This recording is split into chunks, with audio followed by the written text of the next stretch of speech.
Habang marami ang gumagastos para magbukhang mas bata, alam niyo bang meron ding pinanganak na tila hindi naman tumatanda? Pero dahil po yan sa kakaibang kondisyon, alamin po natin sa report na ito.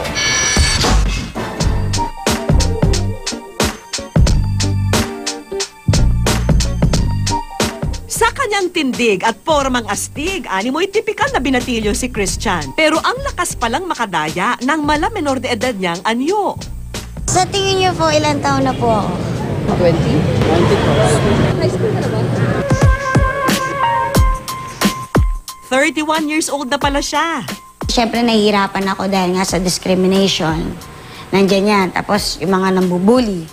Lagi akong inaasar na, ay, maliit, maliit, or mukhang bata, mukhang bata. Si Christian ay may kondisyong pituitary dwarfism.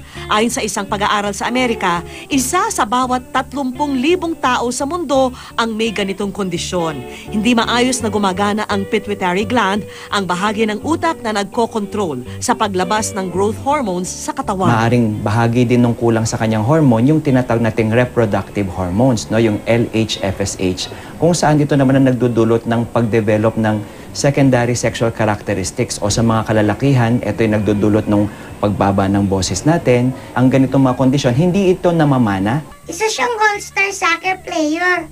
Naging isang professional model. Pero ang anyo at boses bata, eto't puhunan ni Christian na 15 years ng voice talent sa mga drama at anime. Nagiging parang model ako sa iba. Na hindi porket maliit, walang silbi. So yun, parang nasabi ko sa sarili ko na being small is not a hindrance to my own success.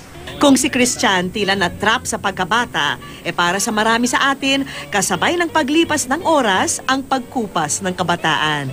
Pero ika nga ng iba, age is just a number. Ang TV host at entrepreneur na si RJ Ledesma, kahit turning 40 at busy sa kabi-kabilang trabaho, looking fresh at stress-free pa rin. Dahil daw yan sa pag-yoga at pagiging 9 years ng vegetarian. Wala sa sistema ko yung karne.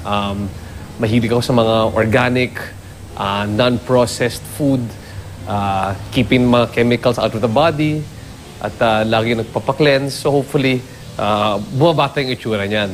Malaki ang naitutulong ng kanyang pagiging vegetarian para hindi siya magkaroon ng ibang mga karamdaman na dulot ng pagtaas ng kolesterol dahil sa animal fat. Pero isa pa raw niyang sikreto, ang pagiging masayahin. Importante yung sense of humor na huwag ka masyadong seryoso sa buhay. You know, life is not all about work. Wala raw tayong kawala sa katandaan, pero sa tulong ng healthy lifestyle at positibong pananaw, kahit tayo'y may edad na, mapapanatili nitong buhay ang ating kabataan.